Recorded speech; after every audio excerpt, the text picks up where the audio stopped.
ಬಂಧುಗಳೇ ನಮಸ್ಕಾರ. ನಾನು ನಿಮ್ಮ ಡಾಕ್ಟರ್ ಸಂಜೀವ್ ಕುಮಾರ್.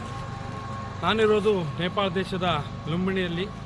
ನಿಮಗೆ ಗೊತ್ತಿರುವ ಹಾಗೆ ಲುಂಬಿಣಿ ಪವಿತ್ರವಾದ ಸ್ಥಳ, ಗೌತಮ್ ಬುದ್ಧನ ಜನ್ಮ ಸ್ಥಳ. ಅವರ ತಾಯಿ ಹೆರಿಗೆ ಹೋಗುತ್ತಿರುವಾಗ, ನೇಪಾಳಕ್ಕೆ ಹೋಗುತ್ತಿರುವಾಗ ಮಧ್ಯದಲ್ಲಿ ಬಂದಂಥ ಲುಂಬಿಣಿ ವನದಲ್ಲಿ ಮಹಾನ್ ಬುದ್ಧನು ಜನಿಸುತ್ತಾನೆ. ಅದುವೇ ಈ ವನ. ನಿಮಗೆ ನೋಡಿರ್ಬೋದು, ಆಶ್ಚರ್ಯ ಅನ್ನಿಸ್ಬೋದು. ಈ ವನದಲ್ಲಿಯೇ ಗೌತಮ್ ಬುದ್ಧನ ಜನಿಸಿದ್ದು. ಇದರ ಕುರಿತು ನಾವೆಲ್ಲ ಅಧ್ಯಯನಕ್ಕಾಗಿ ಕರ್ನಾಟಕದ ಸುಮಾರು ಜನ ಬಂದಿದ್ದೀವಿ. ನಮ್ಮ ಜೊತೆಯಲ್ಲಿ ಡಾಕ್ಟರ್ ರೇಖಾ ಪಾಟೀಲ್ ಅವರು ಕೂಡ ಇದ್ದಾರೆ. ಆಮೇಲೆ ಈ ಒಂದು ಜೊತೆಯಲ್ಲಿ ಇನ್ನೂ ಕೂಡ ಡಾಕ್ಟರ್ ಶಿವಕುಮಾರ್ ಉಪ್ಪೇಜಿ, ಡಾಕ್ಟರ್ ಸಿ.ಸಿ.ಎಲ್ ಬಿರಾದರ್ಜಿ, ನಂದಗಾಂವ್ ಸುರೇಶ್ ಅವರು, ಸುಮಾರು ಜನ, ಗುಂಡಪ್ಪ ಪಾಟೀಲ್ಜಿ ಇದ್ದಾರೆ. ನಾನು ಈ ಒಂದು ಲುಂಬಿಣಿಯ ವಿಷಯವನ್ನು ಕುರಿತು ಡಾಕ್ಟರ್ ರೇಖಾ ಪಾಟೀಲ್ ಅವರಿಗೆ ಅದರ ಬಗ್ಗೆ ಸ್ವಲ್ಪ ತಿಳಿಸಲಿಕ್ಕೆ ಮಾತಾಡ್ತೀನಿ. ನಮಸ್ಕಾರ ಮೇಡಮ್. ಈ ಒಂದು ಪುಣ್ಯ ಪಾವನ ಭೂಮಿಯಲ್ಲಿ ಕಾಲಿಟ್ಟಿದ್ದೀರಾ, ನಿಮಗೇನು ಅನಿಸುತ್ತೆ? ಗೌತಮ ಬುದ್ಧ ಮತ್ತು ಈ ಲುಂಬಿಣಿ ಯಾವ ಥರ ಕನೆಕ್ಟಿವಿಟಿ ಇದೆ ಅಂತ ಸ್ವಲ್ಪ ನಮ್ಮ ವಿದ್ಯಾರ್ಥಿ ತಿಳಿಸ್ಕೊಟ್ರೆ ತುಂಬ ಅನುಕೂಲ ಆಗುತ್ತೆ ಮೇಡಮ್. ತುಂಬ ಸಂತೋಷ ಸರ್. ಬಹುತೇಕ ಗೌತಮ ಬುದ್ಧನ ಬಗ್ಗೆ ನಾವು ಇತಿಹಾಸದಲ್ಲಿ ಎಲ್ಲ ಓದಿದ್ದೀವಿ, ತಿಳ್ಕೊಂಡಿದ್ವಿ.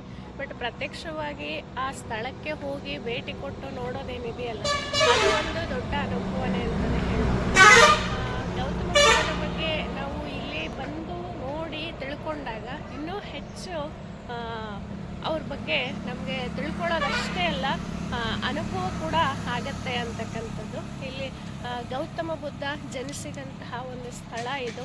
ಸೊ ಇಲ್ಲಿ ಆ ತಾಯಿಯ ಜೊತೆಗೆ ಅವರು ಹೋಗಬೇಕಾದ್ರೆ ಈ ಒಂದು ಸ್ಥಳದಲ್ಲಿ ಹೆರಿಗೆ ಆಗತ್ತೆ ಅಂತಂದು ನಾವೆಲ್ಲ ಪುಸ್ತಕದಲ್ಲಿ ಓದಿರ್ತಕ್ಕಂಥದ್ದು. ಸೊ ಅದರ ಜೊತೆಗೆ ಗೌತಮ ಬುದ್ಧ ಜನಿಸಿದಂತಹ ಈ ಪವಿತ್ರ ಸ್ಥಳ ನೇಪಾಳ ಏನಿದೆಯೇ, ಈ ಒಂದು ಲುಂಬಿಣಿ ವನ, ಸೊ ಈ ಒಂದು ಪ್ರದೇಶ ಇವತ್ತಿಗೂ ಕೂಡ ಅಷ್ಟೇ ಪವಿತ್ರವಾಗಿರ್ತಕ್ಕಂಥದ್ದು. ಇನ್ನು ಮುಂದೆ ನಾವು ಗೌತಮ ಬುದ್ಧ ಹೇಗೆ ಜ್ಞಾನೋದಯ ಆಯಿತು, ನಮಗೆಲ್ಲ ಎಷ್ಟೆಲ್ಲ ಇಡೀ ಜಗತ್ತಿಗೆ ಬೇಕಾಗಿರ್ತಕ್ಕಂತಹ ಒಂದು ಧರ್ಮವನ್ನು, ತತ್ವಗಳನ್ನು ಕೊಟ್ಟಿದ್ದಾರೆ, ಅಂತಹ ಒಂದು ಮಹಾನ್ ಗೌತಮ ಬುದ್ಧ ಜನಿಸಿರ್ತಕ್ಕಂಥ ಸ್ಥಳದಲ್ಲಿ ಇವತ್ತು ನಾವಿದ್ದೀವಿ. ಸೊ ಗೌತಮ ಬುದ್ಧನ ಬಗ್ಗೆ ಇನ್ನಷ್ಟು ಹೆಚ್ಚು ತಿಳ್ಕೊಳ್ಳೋದಿದೆ, ಇನ್ನೂ ಹೆಚ್ಚು ಅಧ್ಯಯನಗಳನ್ನು ಮಾಡ್ಕೊಳ್ಳೋದ್ರಿಂದ ಇನ್ನೂ ನಮಗೆ ಹೆಚ್ಚಿನ ಒಂದು ಜ್ಞಾನ ಸಿಗುತ್ತೆ ಅಂತಕ್ಕಂಥದ್ದನ್ನು ನಾನು ಈ ಸಂದರ್ಭದಲ್ಲಿ ಹೇಳಬೇಕು. ಧನ್ಯವಾದ ಮೇಡಮ್.